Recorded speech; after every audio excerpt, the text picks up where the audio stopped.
সম্প্রতি ৮ পর্বের ধারাবাহিক প্রতিবেদন এসেছে বাংলাদেশের ৫ই আগস্টের পূর্বাপর একটা পরিস্থিতি নিয়ে। প্রক্রিয়া শুরু হয়েছিল লং বিফোর 2024। মার্কিন যুক্তরাষ্ট্র, ভারত এন্ড বাংলাদেশ আর্মি কেন ইউএস এবং ইন্ডিয়ার ইন্টারেস্টের বিপরীতে হয়ে যাচ্ছিল? এই মুহূর্তে জিওপলিটিক্যাল গোল হচ্ছে চায়নাকে কিভাবে আটকানো। ২৪-এর ইলেকশনটাই তো না হতে দিতে পারতো। মানে Sheikh Hasina had become adamant, extremely adamant, যে ধবিকা কুত্তা না ঘাড়কা না ঘাটকা, সেই যে অবস্থাটা হয়ে গিয়েছিল। ওবায়দুল কাদেরের কাছে শুনেছি, আওয়ামী লীগের সাধারণ সম্পাদক, যে দিল্লি আছে, আমরা আছি, আমরা আছি, দিল্লি আছে। ভারতের যে কমপ্লিট সাইলেন্স যখন এই পতন হলো, isn't that an indication ধরনের না লেয়ার্ড লেভেল অফ কনস্পিরেসি ছিল উইদিন বাংলাদেশ। সেনাবাহিনীর নানান রকম স্বার্থ আওয়ামী লীগ আমলে হচ্ছিল, তাদের নানান সুযোগ সুবিধা দেওয়া হচ্ছিল, কেন তাহলে শেখ হাসিনার বিরুদ্ধে চলে গেল? খলিলুর রহমানের অ্যাকসেপ্টেন্স। পার্লামেন্ট থেকে আওয়ামী লীগকে নিষেধাজ্ঞা দেওয়া হলো একদম পাকাপোক্ত ভাবে, মানে নিষেধাজ্ঞার যে বিষয়টাকে পাকাপোক্ত করা হলো, ভারত কিছু বললো না। পরিকল্পনার অংশে কি আসলে রক্তপাতটা ছিল, মানে শেখ হাসিনাকে হত্যা করা? এই সেফ প্যাসেজটা এক ধরনের বন্দী হয়ে যাওয়া। তাহলে কি তারেক রহমানকেও মাইনাস করার একটা প্রক্রিয়া এখনো চলমান? এই সরকারের ভেতরেও আসলে কারা কারা জড়িত, তার মধ্যে নাম উঠে এসেছে সাবেক প্রধানমন্ত্রীর প্রেস সচিব সাংবাদিক নাইমুল ইসলাম খানের কথা, যে সালমান এফ রহমান, প্রধানমন্ত্রী, সাবেক প্রধানমন্ত্রীর উপদেষ্টা, সাবেক আইনমন্ত্রী আনিসুল হক এবং সাবেক তথ্য প্রতিমন্ত্রী মোহাম্মদ এ আরাফাত। আমার তো মনে হয় still stand by that story. তাহলে তারা সেফ এক্সিট পেল। আওয়ামী লীগের এটা যে প্রোপাগান্ডা না, এটা যে একটা সত্য ঘটনা, আমরা এটা কিভাবে বিশ্বাস করব? ইনভেস্টিগেট করেছি, নানান লোকেদের সঙ্গে কথা বলেছি। ভারত দুটি প্রস্তাব দিচ্ছে শেখ হাসিনাকে, এক হচ্ছে রিফাইন্ড আওয়ামী লীগে মত দিন, অথবা ভারত ছেড়ে কাতার যান। ডিজিএফআই চিফ ছিলেন হামিদুল হক, তারপরে আমাদের এনএসআই এরা কি করে সাকসেসফুলি চলে যেতে পারলো, whereas major general Ziaul Hasan কেন আটকা পড়ে গেল? চন্দন নন্দী, আপনাকে স্বাগত জানাচ্ছি পালস অফ পলিটিক্সে আমার আজকের আয়োজনে। Thank you. আপনার কাছ থেকে কয়েকটা বিষয় আপনার সাথে কথা বলতে চাই। শুরু করতে চাই নর্থ ইস্ট নিউজ, সম্প্রতি যেখানে আপনি কাজ করেন। আপনি খুবই গুরুত্বপূর্ণ, আপনার কাছ থেকে অনেক তথ্য পাওয়া যায় সেই আপনার প্রতিবেদনগুলো থেকে। আপনার কাছ থেকে আসলে সেখানে প্রকাশিত সম্প্রতি ৮ পর্বের ধারাবাহিক প্রতিবেদন এসেছে বাংলাদেশের ৫ই আগস্টের পূর্বাপর একটা পরিস্থিতি নিয়ে, যেখানে যেটি শিরোনাম হচ্ছে the Bangladesh expose the regime change conspiracy. ৮ পর্বের প্রতিবেদন। আমি আপনার কাছ থেকে একটু আসলে এটার সামারি জানাতে চাই আমার দর্শকদের উদ্দেশ্যে, যে আপনাদের ফাইন্ডিংসটা কি, আপনারা এটাকে রেজিম চেঞ্জ কনস্পিরেসি কেন বলছেন, কেন গণ অভ্যুত্থান নয়, একটু জানতে চাই। ওকে, তো আমার মনে হয় যে এই প্রথমে বলে রাখি যে এই যে রেজিম চেঞ্জের ব্যাপারটা, সেটা প্রথম আমরা টের পাই, অন্তত আমি পাই 2024-এর সেপ্টেম্বর মাসে, August actually, immediately after the regime change. তো তো তখন থেকে আমি এটার পেছনে নানান ভাবে মানে ইনভেস্টিগেট করেছি, নানান লোকেদের সঙ্গে কথা বলেছি, অ্যান্ড অনেক কিছু দিল্লিতে বসে প্রবলেম হচ্ছিল আর কি। But anyway, two cut a long story short, সেটা হচ্ছে যে এটা 2024 পুরো অগস্টের পর কাটলো, 2025টা কাটলো। By that time I was absolutely certain যে এটা একটা রেজিম চেঞ্জেরই মানে স্টোরি। আর সেটা আমরা নানান ভাবে অনেক ধরনের ভেরি ব্রড ইন্ডিকেশনস পেয়েছিলাম, যেভাবে মার্কিনী দুটো সংস্থা যারা ওই ন্যাশনাল এন্ডাওমেন্ট ফর ডেমোক্রেসি নিয়ে আন্ডারে কাজ করে, তারা আইআরআই আর এনডিআই যেভাবে এই ব্যাপারটাকে অ্যাপ্রোচ করেছিল বাংলাদেশের ডোমেস্টিক পলিটিক্সটাকে। আর এটা নিয়ে it has been written, acres of newsprint have gone into on the story. তো ওই মানে তো এটা ক্রমশ মানে it became almost a truth almost যে এটা হয়েছে, but we needed to know যে হাউ ওয়াজ ইট অপারেশনালাইজড। একটা কজাল মেকানিজম থাকে তো between A and B, A causes B, কিন্তু how does A cause B? তো এই জিনিসটাকে জানার জন্য আমরা সেটারও টের পাচ্ছিলাম, বাট উইবার অনেকগুলো মিসিং লিঙ্কস ছিল। আর বিকজ আমি দিল্লিতে, অনেক সময় সোর্সেসরা ফোনে এইসব জিনিস বলতে চায় না, বা সোর্সেসদের অব্দি পৌঁছানোটা ডিফিকাল্ট হয়ে যায়, কাগজপত্র পেতে ডিফিকাল্ট হয়ে যায়, এভিডেন্স পেতে ডিফিকাল্ট হয়ে যায়। সেই জন্য যখন জার্নালিস্ট এনায়েত কবির, সিনিয়র জার্নালিস্ট, উনি যখন ওনার সঙ্গে যখন এই ম্যাটারটা ডিসকাস করা হলো, he also goat interested because he also wanted answers two question, উনিও কিছু প্রশ্নের উত্তর খুঁজছিলেন। তো তারপরে যখন আমরা এটাকে নিয়ে বেশ ব্রেন স্টর্ম করলাম, অলমোস্ট 2.5 মাস ধরে শুধু ব্রেন স্টর্মই করেছি আর কি। তারপরে উই ডিসাইডেড যে যখন এই কয়েকটা নোডাল পয়েন্টস গুলো আমরা ফোকাস করতে শুরু করলাম, তখন ইট বিকেম ক্লিয়ার যে how this might have G. Happen. আপনার কাছ থেকে যদি এটা এখন এটা আমরা একটু ক্লিয়ার হতে চাই যে আপনারা মানে কি পেলেন, একদম মানে সামারি করে যদি সেই জায়গাটায় চলে আসি যে আপনারা কি পেলেন, কারা কারা বা কোন কোন পক্ষ এর সাথে জড়িত বলে আপনাদের ফাইন্ডিংস। তো কজাল মেকানিজমটা হচ্ছে মানে যেভাবে আমরা পেয়েছি তার মধ্যে এখনো অনেক কাজ বাকি আছে আমার মনে হয়। আর সেই কজাল মেকানিজমটা হচ্ছে ক্লিয়ারলি একটা প্রক্রিয়া শুরু হয়েছিল লং বিফোর 2024। মানে আমি প্লেস করি 2021 এর এন্ডের দিকে, সেখান থেকে প্রক্রিয়াটা শুরু হয়। আর কজাল মেকানিজমটা আমরা যদি অ্যারো দিয়ে বোঝাই তাহলে হচ্ছে মার্কিন যুক্তরাষ্ট্র, ভারত অ্যান্ড বাংলাদেশ আর্মি। তো this needs to be kept in mind very very clearly, যে এই জিনিসটা ঘটে কিভাবে, আর হু আর দ্য পিপল যারা ফর ডিফারেন্ট রিজনস এই জিনিসটাকে হতে দিয়েছে। কিন্তু মার্কিন যুক্তরাষ্ট্র, ভারত, বাংলাদেশে যেটা, বাংলাদেশ আর্মি, মানে এটা কেন বললেন আপনি মার্কিন যুক্তরাষ্ট্র, ভারত, বাংলাদেশ আর্মি, এটা কি ওকে, বোঝালেন? এটাতে বোঝালাম যে এই তিনজনের এই দুটো স্টেট অ্যাক্টর্স এর মাধ্যমে, দুটো স্টেটের মাধ্যমে এই পট পরিবর্তন বলেন বা রেজিম চেঞ্জ বলেন, সেটা ঘটিয়েছে হচ্ছে আর্মি। স্টুডেন্টসরা ছিল একটা ভেরি ভেরি স্মল পার্ট। তাদের শুধু ওই ইনিশিয়াল ডেজ গুলো আর কি, যে days leading up to the regime change of 5th August 2024, সেই জায়গাটার ইমিডিয়েট কজ হিসেবে দেখানো। বাট এটার প্রক্রিয়া আমি বললাম বেশ অনেক দিন ধরে হচ্ছে।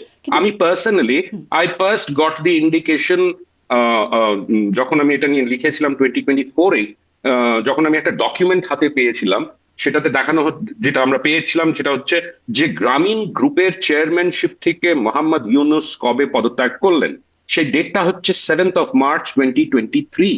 এই অর্ডারটা ওদের অফিস থেকেই বার করা হয়েছিল, আর ওনার জায়গা উনি স্টেপ ডাউন করার পরে 3জন কো চেয়ারপারসনকে অ্যাপয়েন্ট করা হয়েছিল। তো আর ওই কো চেয়ারপারসনের মধ্যে একজন ছিলেন যে ভদ্রমহিলা, যিনি হেলথ অ্যাডভাইজার নূরজাহান, হয়েছিলেন পরে, নূরজাহান বেগম। নুরজাহান বেগম। তো that was the first indication, first document. আর আমি যদি বলতে পারি যে আমার হাতে first initial document of this change, why was this happening, সেটা আমরা প্রসপেক্টিভলি জেনেছি। রেট্রোস্পেক্টিভলি জানলে তো ভালোই হতো, প্রসপেক্টিভলি জেনেছি, আগে গিয়ে পেছনের দিকে দেখেছি। তো এই জিনিসটা তখন জানা হয়েছিল 2024-এ, আর আমি তখন স্টোরিও করেছিলাম এটা নিয়ে। হাউএভার, অনেকগুলো মিসিং এলিমেন্টস ছিল। যে এত বড় ঘটনা ঘটে গেল, ইন্ডিয়া হচ্ছে এই জিওপলিটিক্যাল এরিয়াতে একটি বড় স্টেক হোল্ডার, সেখানে ইন্ডিয়ার লোকজনের নাকের তলায় এই ঘটনাটা ঘটছে আর তারা টের পাচ্ছে না, দ্যাট ওয়াজ বিয়ন্ড ক্রেডিবিলিটি আর কি।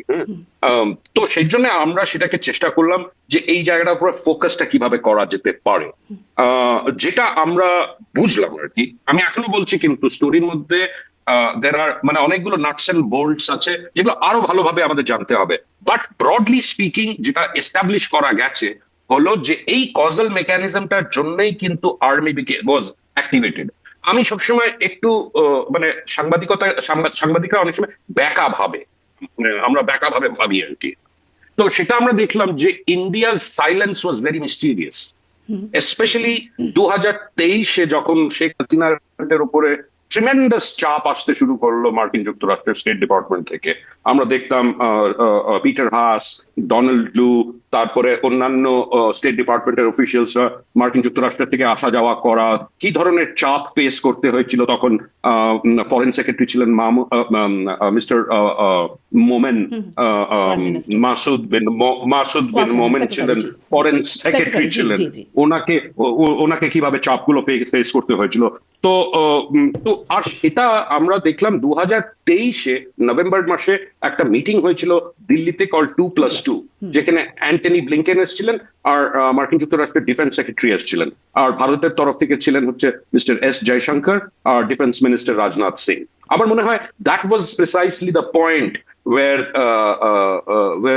the Indian involvement began আর কি, although we do not have মানে যেটাকে আমরা বলি না যে incontrovertible proof G, of involvement চন্দননদী সেটা, খুবই but চাঞ্চল্যকর final তথ্য, খুবই চাঞ্চল্যকর তথ্য আপনি বলছেন যে ইন্ডিয়ার ইনভলভমেন্ট আছে, কারণ আমরা এতদিন থেকে শুনেছি মার্কিন ইনভলভমেন্টের কথা শুনেছি, এমনকি সাবেক প্রধানমন্ত্রী শেখ হাসিনা আগে পরে মানে পতনের আগে পরে বিভিন্ন সময় মার্কিন ইনভলভমেন্টের কথা বলেছেন, কিন্তু ইন্ডিয়ার ইনভলভমেন্টের কথা আমরা এখন শুনছি। কিন্তু কেন ইন্ডিয়া এরকম একটা রেজিম চেঞ্জ এর বিষয়ে গেল, যদি মানে যুক্তরাষ্ট্র এবং ইন্ডিয়া দুপক্ষই থাকে?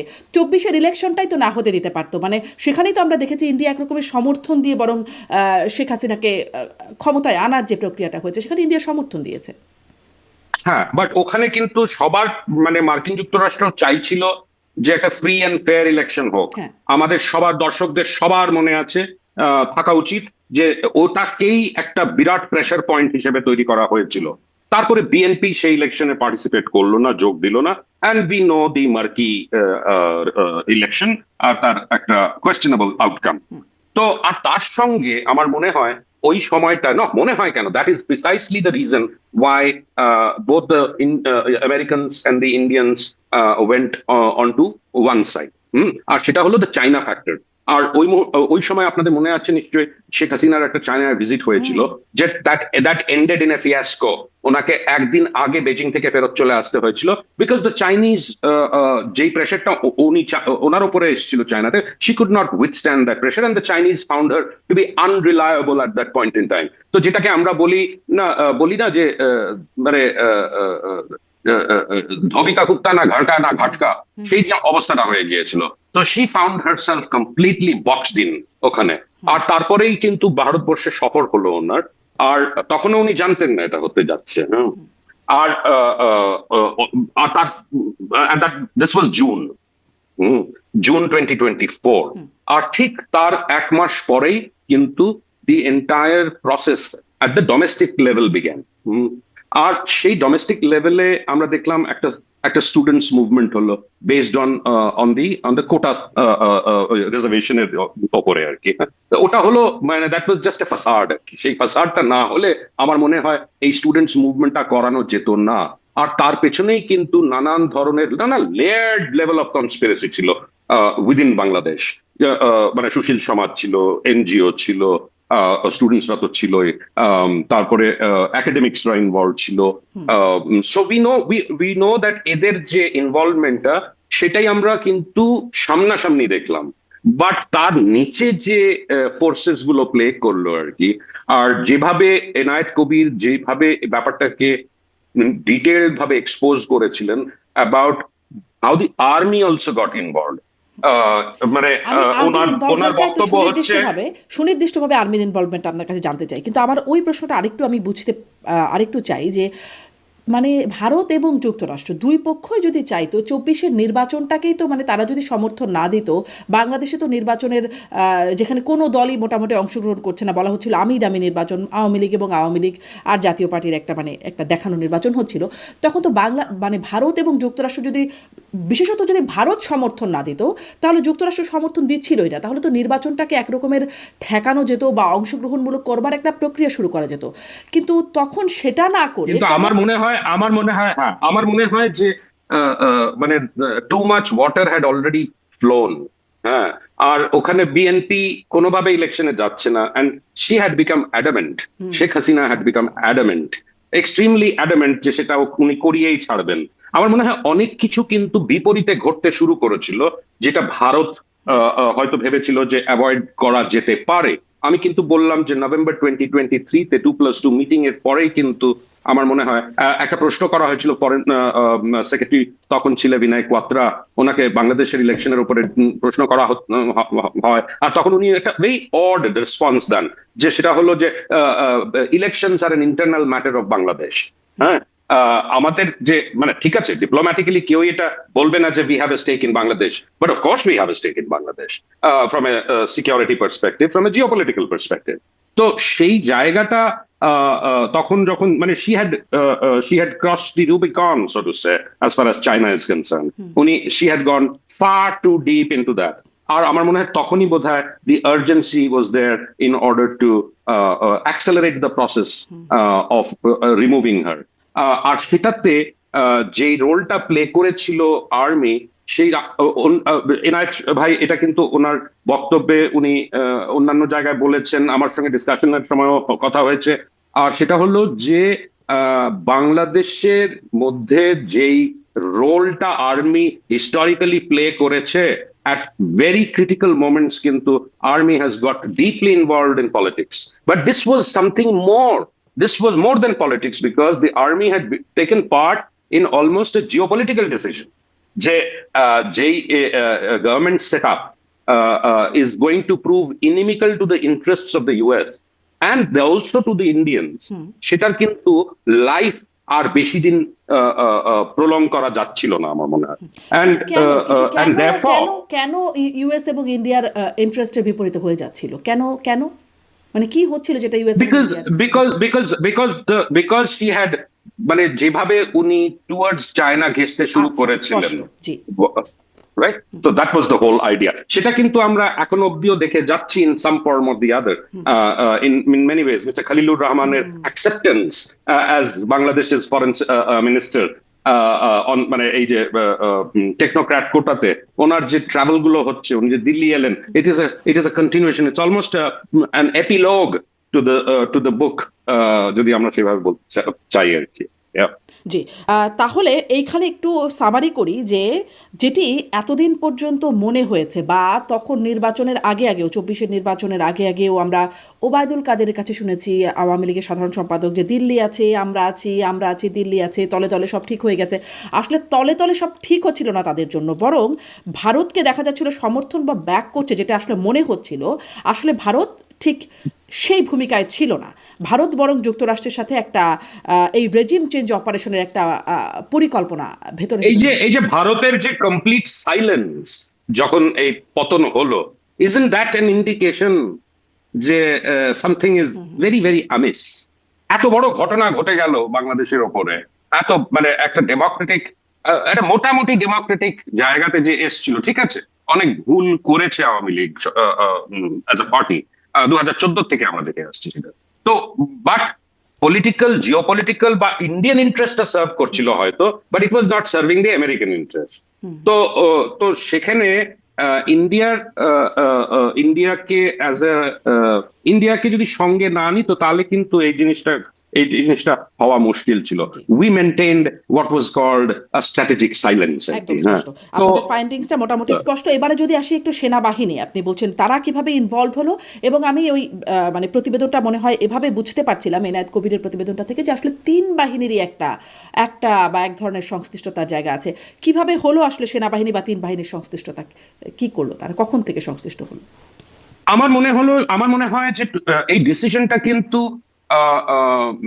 এই যে টু সুইচ সাইডস আর কি, so to say, to to abandon the government in power and play an active role এই গভর্নমেন্টটাকে থেকে সাপোর্ট সরিয়ে নেওয়াতে, সেটা কিন্তু ওই লাস্ট 5 days অফ অগস্টে ঘটেছে আর কি।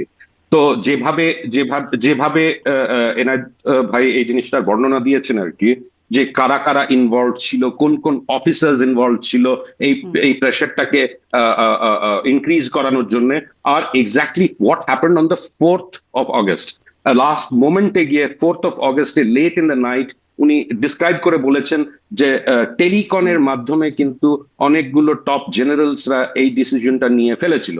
আর 5th of August কিন্তু এন্টায়ার ডে ওয়াকারুজ্জামান কিন্তু গণভবনে যাননি। গণভবনে শুধু দুজন অফিসার ছিল সিনিয়র, একজন ছিলেন এসএসএফ এর যে chief mister major general Nazmul Hasan, আর ছিলেন শেখ হাসিনার military secretary major general Kabir Ahmed. তাছাড়া আরেকজন ব্রিগেডিয়ার ছিলেন। হাউএভার ওই দিন 5 তারিখে কিন্তু একটা কিছু ইম্পর্টেন্ট আওয়ামী লীগ নেতারা এসছিলেন ওখানে, তাদের নিয়ে কিন্তু হয়তো একটা বৈঠকও হয়েছিল ওখানে। But I think by that time the army had completely removed itself from মানে to provide any kind of bulwark against what was coming আর কি। তো তো সেটা উনি যেটা বর্ণনা দিয়েছেন, দ্যাটস ফ্যাসিনেটিং, যে ওনাকে কিভাবে হেলিকপ্টারে তোলা হলো, মানে কারা কারা ছিলেন ওই মুহূর্তে যখন ওনাকে হেলিকপ্টারে নিয়ে যাওয়া হলো, বা ওই পয়েন্টে নিয়ে যাওয়া হলো যেখান থেকে হেলিকপ্টারটা এয়ারবেস অব্দি গেল, যেখান থেকে উনি C-130 করে ভারতে এলেন। তো আমার মনে হয় যে আর্মি যেটা অ্যাচিভ করতে পেরেছে আর কি, সেটা হলো যে এটা রিলেটিভলি ব্লাডলেস August 5 হয়েছিল আর কি। নইলে কিন্তু অনেক ধরনের অঘটন সেখানে ঘটতে পারতোই। আর আরেকটা জিনিস যেটা আমি বুঝি, অনেকেই বোঝেন হয়তো, বাংলাদেশে অনেকেই বোঝেন, সেটা হলো যে এটার একটা ডিনায়াল ছিল as far as India is concern, as far as the US is concern. ডিনায়াবিলিটিটা ছিল because there was no smoking gun evidence, এখনো নেই। আর সেটাই হলো ডিনায়াবিলিটি। একটা অপারেশনের মেন ফান্ডামেন্টাল হচ্ছে ডিনায়াবিলিটি।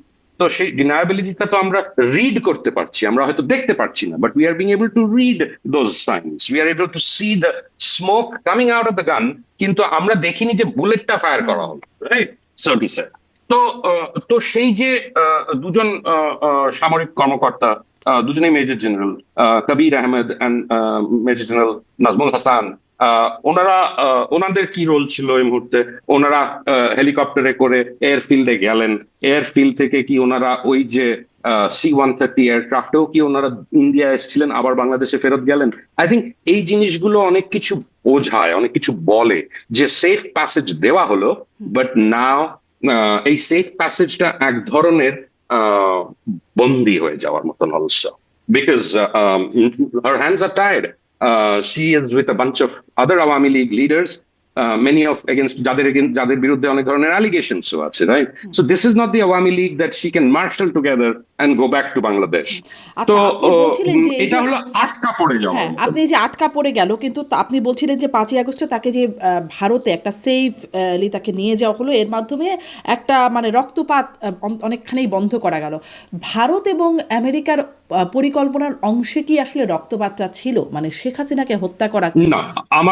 আমার মনে হয় সেটা ছিল না। আমার মনে হয় যে the whole idea was to remove the problem rather than put an end to the problem, আচ্ছা। রাইট? মানে মানে একটা একটা একটা এত বড় ঘটনা ঘটবে আর রক্তপাত হলে ইন্ডিয়ার আনসারেবল যে ব্যাপারটা, সেটা তো আরো বেশি বেড়ে যায়, তাই না?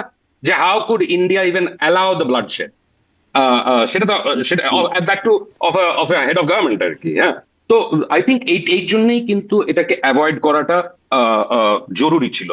তাহলেই কিন্তু আরো ভালোভাবে ডিনায়াবিলিটিটা কিন্তু বাইট করে, ডিনায়াবিলিটি আরো ভালোভাবে বাইট করে the moment you save the life of a person, you are saving the life, কিন্তু at the same time you are holding her back as well.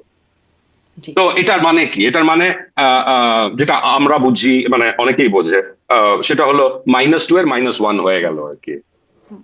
আচ্ছা, -2 কথা আসছে, আবার -2 এ -1 হয়ে গেল। আহ, মানে আর বেগম জিয়া তো আসলে বৃদ্ধ অবস্থায় ছিলেন, তিনি মারা গেলেন, মানে -2 কমপ্লিট হয়ে গেল, তাহলে যেই ফর্মুলাটা ছিল সেটা কি কমপ্লিট হয়ে গেল? আমার না, আমি এখনো বলবো না -2 কমপ্লিট হলো। আমি তো বলছি না বেগম খালেদা জিয়া মাইনাস মানে সেই -1 1 ছিল, প্লাস, হ্যাঁ মানে হ্যাঁ। আমি তো বলছি যে -2 is now in operation itself. আচ্ছা, কিভাবে? মানে আমরা তো তারেক রহমানকে দেখছি পাওয়ারে আছেন, হ্যাঁ হ্যাঁ। But is Tarique Rahman proving to be an effective prime minister? Lots of questions. কেন কিনা গ্রাউন্ড লেভেল থেকে যে ধরনের ইনফরমেশন আসছে, দ্য লস অফ কন্ট্রোল বা loss of some sense of, মানে আমি বলবো লস বলবো না, but to actually have a grip over government, সেটা তো আমরা দেখছি না। আর সেটা কম্পাউন্ডেড হয়ে যাচ্ছে বিকজ এই জ্বালানির স্কেয়ারসিটির জন্য, রাইট? তো that is going to cause অন্য ধরনের যেগুলোকে আমরা বলি ripple effect within the economy. তো সেগুলোকে কন্ট্রোল করার মতন ক্ষমতা কি এই সরকারের আছে? দ্যাট ইজ এক্স্যাক্টলি দ্য আচ্ছা, টেস্ট আমার তাহলে এই দ্যাট ইজ প্রশ্ন, নাও অন। তাহলে এই প্রশ্ন যে -1 হয়ে গেল, শেখ হাসিনাকে বন্দি করে ফেলা হলো, আর তাহলে কি তারেক রহমানকেও মাইনাস করার একটা প্রক্রিয়া এখনো চলমান? Maybe, we don't know how. আমরা তো সেটা তার কোনো সাইন্স এই মুহূর্তে দেখতে পাচ্ছি না। খালি দ্য ওনলি ইন্ডিকেশন ইজ গভর্নমেন্টের যেই ধরনের গভর্নমেন্টের কন্ট্রোল থাকা উচিত ছিল একটা সো কল্ড ইলেকশনের পরে। This was not an inclusive election, however an election that is reasonably accepted by people in Bangladesh আর কি। হ্যাঁ, nobody really minds Bangladesh without the Awami League at this point in time. সেই সেই সেই সেই জিনিস নিয়েও হয়তো চর্চা হয়েছে ভারত আর বাংলাদেশের কর্তৃপক্ষের মধ্যে, but we can discuss that letter. But এই মুহূর্তে আমার মনে হয় যে আহ, আহ, যে জিনিসগুলো অ্যাচিভ করার মতন জায়গায় জিওপলিটিক্যাল লেভেল থেকে, সেই জায়গাগুলো অবজেক্টিভস গুলো যদি অ্যাচিভ না হয়, তাহলে এনিবডি মাইট বি এক্সপেন্ডেবল। তো we have to wait and watch যে হাউ whether this government তার কন্ট্রোলটাকে ফেরত আনতে পারে কিনা। সো ফার আমি কোনো এমন কিছু দেখতে পাচ্ছি না। দারুণ প্রমিস ছিল কিন্তু, যে ঠিক আছে একটা মন্দের ভালো আর কি আমরা পাচ্ছি, let us proceed with this arrangement for a while and see যে এই বিএনপি সরকার, বিএনপি লেড গভর্নমেন্ট, এই যে কেওস যে বাংলাদেশের মধ্যে ছিল, the social political chaos, economic downslide, এটাকে কন্ট্রোল করতে পারবে কি পারবে না। তো আই এম সরি। তো এই জিনিসগুলো আমার মনে হয় যে আমাদের আরো ভালোভাবে এইগুলোকে স্টাডি করতে হবে as the weeks go by, and we have to watch যে এই গভর্নমেন্ট কোনোভাবে একটা পরিস্থিতির উপরে কন্ট্রোল আনতে পারে কিনা।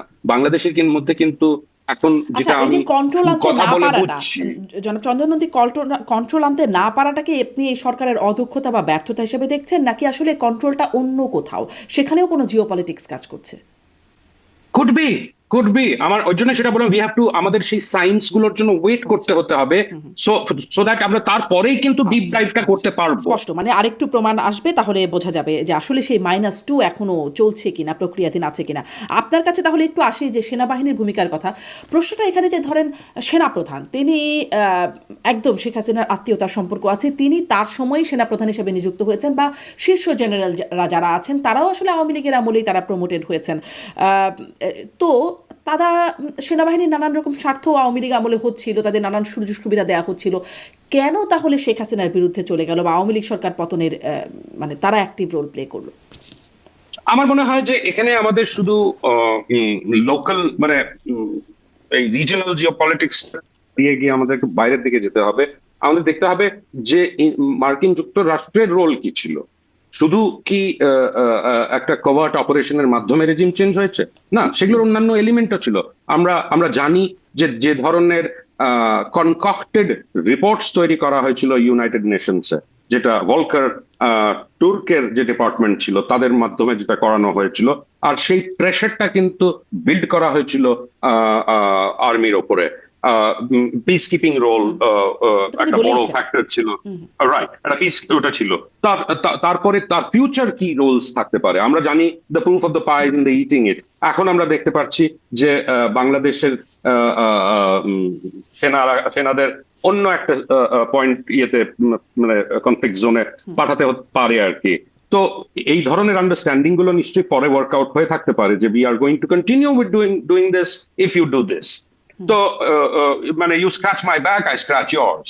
তো এই প্রিন্সিপালের উপরে যদি কাজটা হয়ে থাকে, then for Waqaruzzaman, for General Waqaruzzaman, this was a much better option rather than having to end up handling another problem within the armed forces, which would have been very difficult for him to resolve যদি এটা ওইদিকে যেত।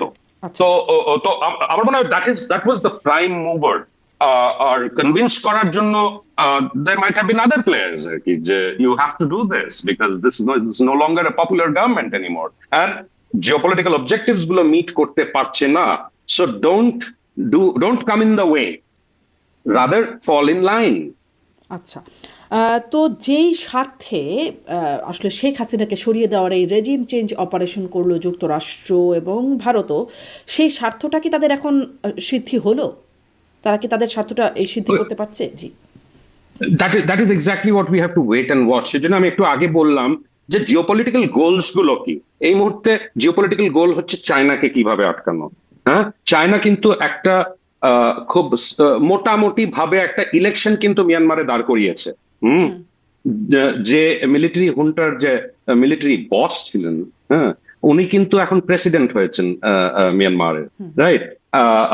একটা আর তাতে আমরা সেটা what is the lesson, what is the geopolitical lesson, সেটা হচ্ছে যে এর পেছনে চাইনিজ ব্যাকিং না থাকলে এই ইলেকশনটা successfully, more or less successfully করতে পারতো না। তার থেকে কি বোঝানো যাচ্ছে যে চায়না যে ধরনের পাওয়ার উইল্ড করছে মিয়ানমারের ওপরে সেটা ইজ ভেরি স্ট্রং। আর সেটাই কিন্তু এক ধরনের মেসেজ যাচ্ছে রিজনাল প্লেয়ার্সদের কাছে এবং মার্কিন যুক্তরাষ্ট্রের কাছে মানে চাইনিজ ইন্টারেস্ট, চায়না কিন্তু তার ইন্টারেস্ট গুলো মিয়ানমারে খুব স্ট্রংলি প্রোটেক্ট করেছে এবং করবে। সেই জন্য আমরা জানি যে যেই ধরনের হেল্প প্রমিস করা হয়েছিল আরাকান আর্মিকে সেটা কিন্তু এগোয়নি। আমরা এটাও জানি আর দেখতেও পাচ্ছি যে রোহিঙ্গা ইস্যু নিয়ে, হিউম্যানিটেরিয়ান করিডোর নিয়ে যে জিনিসগুলোকে যে জিনিসগুলোকে একটু হাওয়া দেওয়া হচ্ছিল সেগুলো কিন্তু থেমে গেছে, সেগুলো কিন্তু আর হচ্ছে না এই মুহূর্তে। হ্যাঁ, nobody is talking about the Rohingyas now, although রোহিঙ্গাদের খুব ভালোভাবে তাদের ওয়েপন্স তাদের দেওয়া হয়েছিল, ভেরি সফিস্টিকেটেড ওয়েপন্স। এই ওয়েপন্স গুলো কোত্থেকে এসেছিল, কার মাধ্যমে এসেছিল, কিভাবে তাদের কাছে পৌঁছেছিল। তো আমরা যেই রোহিঙ্গাদের যে মিয়ানমারের রাখাইন স্টেটে ঢুকে আরাকান আর্মির সঙ্গে প্রবলেম সৃষ্টি করে যে মারামারিগুলো হচ্ছিল গত সেপ্টেম্বর থেকে, সেটাও কিন্তু থেমে গেছে এই মুহূর্তে। রাইট, এগুলো কিন্তু সব হচ্ছে মিয়ানমারের ইলেকশনের পরে। উই আর সিইং দ্যাট এই ফোর্সেস গুলো আর খুব একটা অ্যাক্টিভ নেই, বাট সেগুলো অ্যাক্টিভ অন্যভাবে হতে পারে, উই ডু নট নো। ওই জন্য বললাম এখনো কিন্তু আমাদের কাছে ওই ধরনের সিগন্যালস বা সাইন্স পাচ্ছি না যাতে কি আমরা বুঝবো যে চায়নার উপরে আবার করে যদি প্রেশার বিল্ড করতে শুরু হয়, সেটা আমরা এখনো পাচ্ছি না। জি জি, আপনি অবশ্য শুরুতেই বলছিলেন যে আরও কিছু বিষয় মানে দেখার বাকি আছে, সেটি এখনও বলছেন। আমি একটু এটা যাই যে আমি ওই প্রতিবেদনটা পড়ছিলাম, এনায়েত কবিরের প্রতিবেদনের মধ্যে দেখছিলাম যে সরকারের ভেতরেও আসলে কারা কারা জড়িত, তার মধ্যে নাম উঠে এসেছে সাবেক প্রধানমন্ত্রীর প্রেস সচিব সাংবাদিক নাইমুল ইসলাম খানের কথা, যে তিনি সরকারের ভেতরকার ইনফরমেশন দিচ্ছিলেন। তিনি এখন কোথায় আছেন সেই বিষয়ে জানা গেছে কিনা এক, এবং আপনারই একটা প্রতিবেদন এর আগে ছিল যে সেখানে সরকারের 3 জন মন্ত্রীর সংশ্লিষ্টতার কথা আপনি উল্লেখ করেছিলেন। আপনি বলেছিলেন মানে মন্ত্রী পদমর্যাদার সালমান এফ রহমান, সাবেক প্রধানমন্ত্রীর উপদেষ্টা, সাবেক আইনমন্ত্রী আনিসুল হক এবং সাবেক তথ্য প্রতিমন্ত্রী মোহাম্মদ এ আরাফাত। আসলে তাদের সংশ্লিষ্টতা কিরকম আপনার কাছে মনে হয়েছে? আমার তো মনে হয় still stand by that story. আর যেটা যেটা এনায়েত কবির মেনশন করেছেন, he is a very responsible journalist. আমরা কিন্তু এই পয়েন্টস গুলো we have discussed over and over and over again. সেই জন্য এনায়েত কবির সাহেব লিখে দিলেন উইদাউট এনি বেসিস, আমি সেটা মেনে নেব না কোনোভাবে। And besides again proof of the pie is in the eating it. এই যে এত সো কল্ড আওয়ামী লীগের দোসরদের অ্যারেস্ট করা হলো উইথ অর উইথাউট এভিডেন্স, তাদের জেলে ফেলে দেওয়া হলো, এখনো তারা পড়ে আছে উইথ ট্রায়ালস গোয়িং নোওয়্যার। আর এই ভদ্রলোককে টাচও করা হলো না, উনি কোথায়?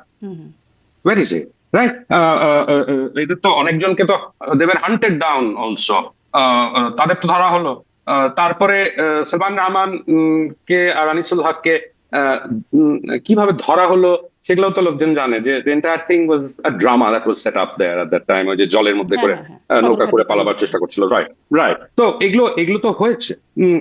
তো আমার মনে হয় যে এই জিনিসগুলো আওয়ামী লীগের মানে ধরেন সালমান এফ রহমান এবং আমি তো সেটাই বলছি, আমি তো সেটা মানে এখানে কিন্তু মানে অনেক ধরনের যেগুলোকে আমরা বলি so called little games were going on, যে those who were unwanted for whatever roles they may have played.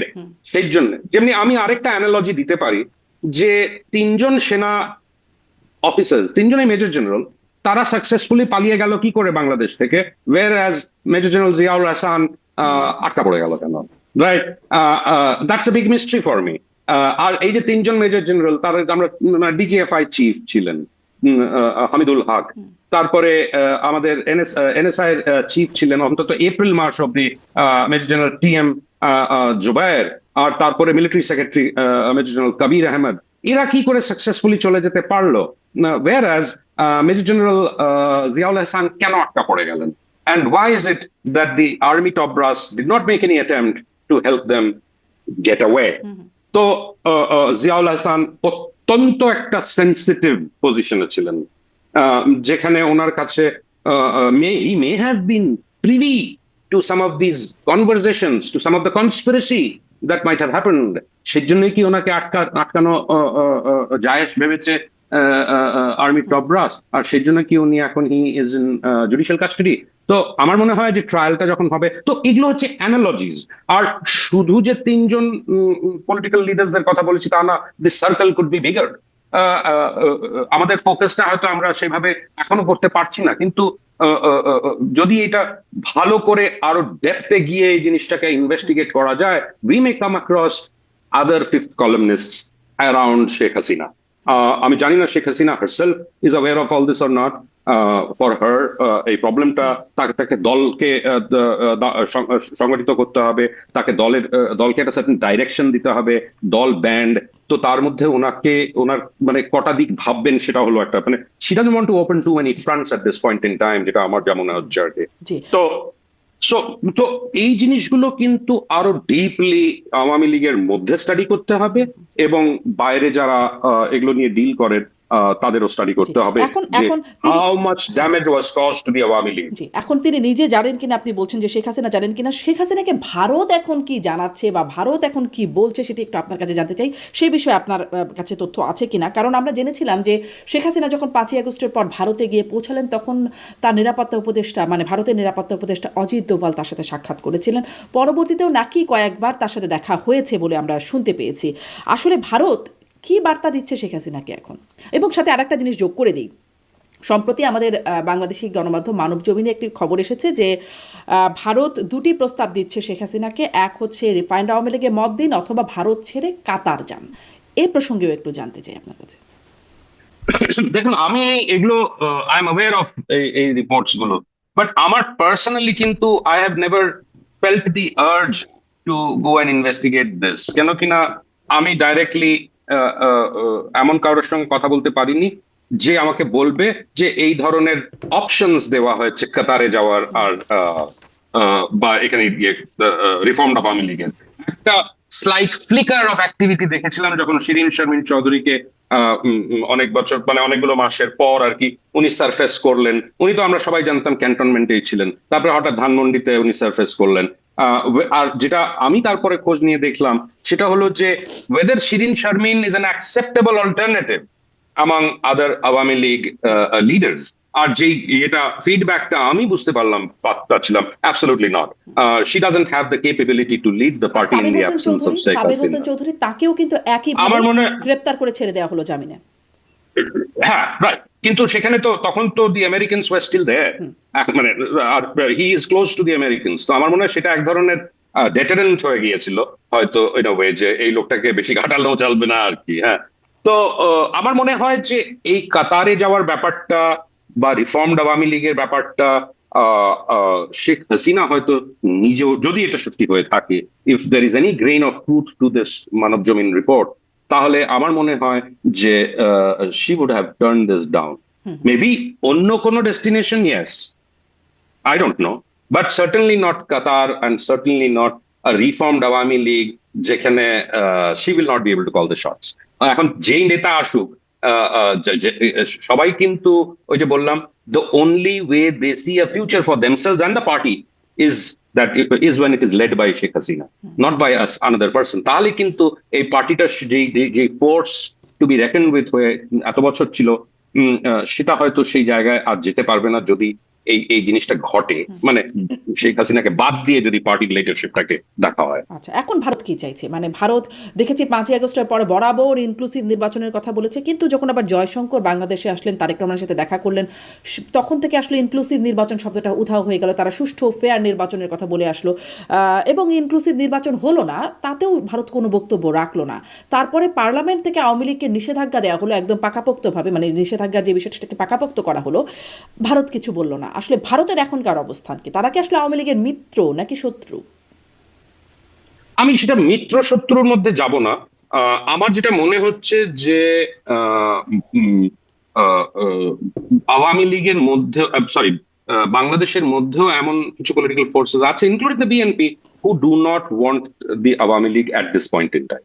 আমার মনে হয় তারাও চায় না যে শেখ হাসিনার লিডারশিপে আওয়ামী লীগ বাংলাদেশে আসুক।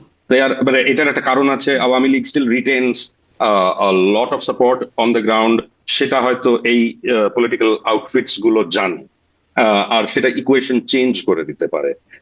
বাট বাট যেই ডিসপেন্সেশন এখন পাওয়ারে আছে আর যারা অপোজিশনে আছে জামাতে ইসলামী, তারা আগামী দিনগুলোতে কি ধরনের তাদের পলিটিক্সটা গ্রো করবে বা ডেভেলপ করবে, কোন ডাইরেকশনে যাবে, তখন কি ধরনের চাপ অ্যান্টিসিপেট করবে বা অ্যাকচুয়ালি সামাল দিতে হবে বিএনপি কে, সেটা বিএনপি কে বুঝতে হবে আর কি। And সেটাকে কাউন্টার করার মতন ক্ষমতা বিএনপি থাকবে কিনা সেটা বিএনপি কে বুঝতে হবে। সেটা কি একটা রিফর্মড আওয়ামী লীগ সেই ফোর্সটাকে কাউন্টার করতে পারবে, জামাতের মতন ফোর্সটাকে? আর আরেকটা জিনিস ঘটবে হচ্ছে, প্রত্যেকটা জায়গায় যদি গভর্নেন্সে ফেল করে আর কি বিএনপি, তার ইমিডিয়েট পলিটিক্যাল বেনিফিশিয়ারি কিন্তু জামাতে ইসলামী হবে। So you cannot delay the process of bringing বাংলাদেশের পলিটিক্স টু ওই যেটা নর্মাল পলিটিক্স অ্যাজ ইউজুয়াল আমরা জানি ছিল আওয়ামী লীগ, বিএনপি, বাকিরাও আছে থাকলো। তো সেই জায়গাটা, and most importantly of course is the role that the army will play. আমাদের দেখতে হবে কিন্তু একটা জিনিস, let me take you point you to this direction, যে আর্মির কিন্তু ব্যারাকসে ফিরে যাওয়ার কথা ছিল immediately after the election. Army কিন্তু এখনো ব্যারাকসে ফিরে যায়নি। So are they anticipating problem in the days to come? Or will there be some sort of a political upheaval sooner rather than later? তো সেই জিনিসটা আমরা we have to wait and watch. As I said, signals এখনো সেদিকে আমরা পাচ্ছি না যে একটা ইনস্টেবিলিটির দিকে এগোচ্ছে, বাট হ্যাঁ, the ground is probably slowly getting prepared because of political and economic reasons. মানে এটা একটা বড় জায়গা, প্রশ্নের জায়গা, যে আর্মি কেন এখনো ব্যারাকে ফিরে যাচ্ছে না।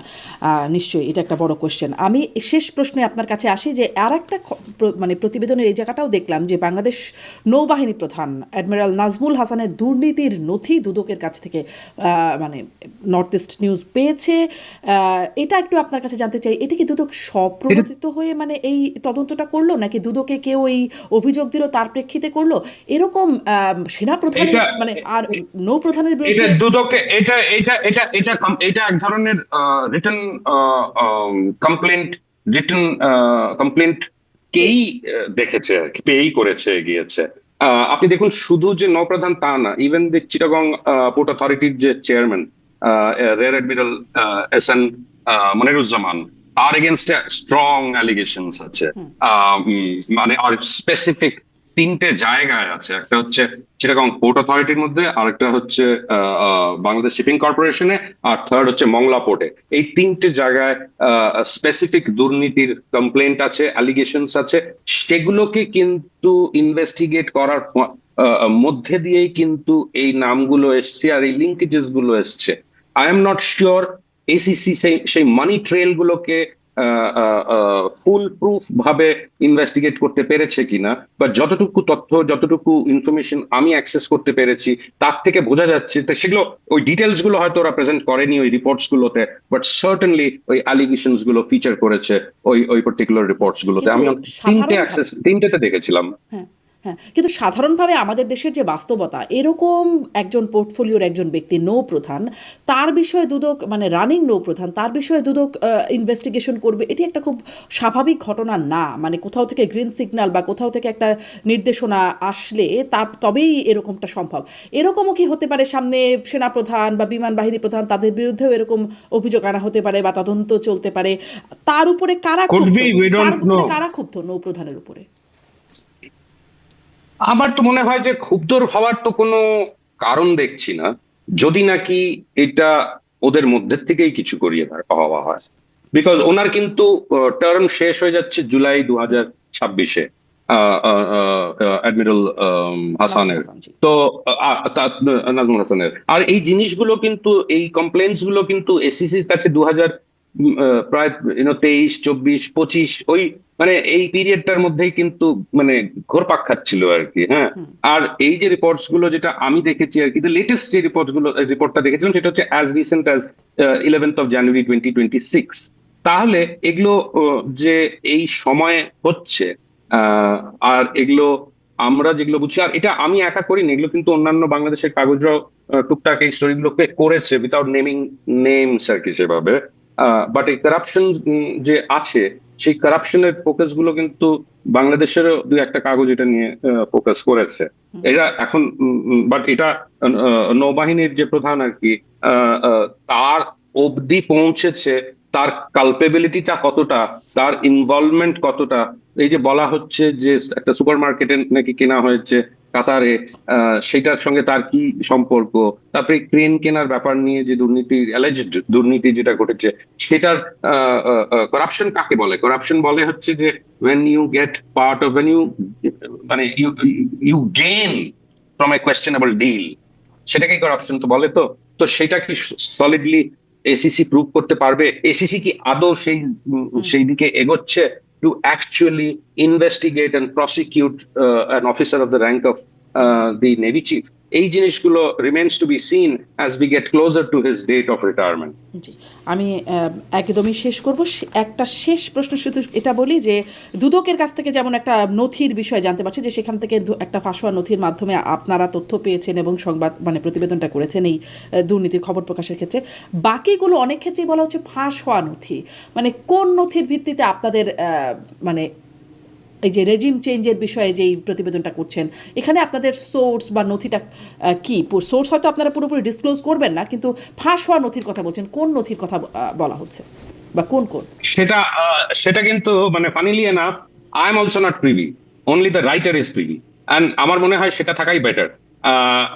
যে জিনিসটা আমি যতটুকু গ্যারান্টি দিতে পারি যে দি ডকুমেন্টস আর দেয়ার, কিন্তু সেই ডকুমেন্টস এর নেচার অফ ডকুমেন্টস কি এবং কোন পয়েন্ট থেকে অরিজিনেট করেছে সেটা কিন্তু আমারও জানার অধিকার নেই সেইভাবে। হ্যাঁ, যে তার সোর্স হচ্ছে স্যাক্রোস্যাঙ্ক্ট, সেই সোর্স আমাকেও তার বলার উচিত না, আর আমারও উচিত না আমার যে এই স্টোরিজ গুলোর যে রাইটার আর কি এনায়েত কবির সাহেব, জি। তাকে নিয়ে আর কি করা। বাট ইয়েস, সমস্যাটা এখানে, অল কিন্তু আই ক্যান এশিওর ইজ, সমস্যাটা এখানে জনাব চন্দন নন্দী, যে আমাদের এখন অনেক প্রোপাগান্ডা আছে, অনেক কিছুই গুজব জাতীয় জিনিসপত্র আছে। এটা যে প্রোপাগান্ডা না, এটা যে একটা সত্য ঘটনা, আমরা এটা কিভাবে বিশ্বাস করব? আমার মনে হয় যে আমরা যদি ঘটনাগুলোকে খুবই লজিক্যালি দেখি আর কি মোটামুটি, তাহলে কিন্তু ওই ওই প্যাটার্ন গুলো ফলো করে, যেখানে the involvement of the army is clear absolutely, যেখানে silence of the Indians is clear absolutely. আর আমরা পলিটিক্যাল লেভেলে যে ইনভলভমেন্ট গুলো দেখেছি in terms of regime change, যেগুলো নেপালেও আমরা দেখেছি কিছুটা, আইআর ইনভলভমেন্ট নেপালেও ছিল, ওই ধরনের স্টাডি ওরা নেপালেও করবার চেষ্টা করে।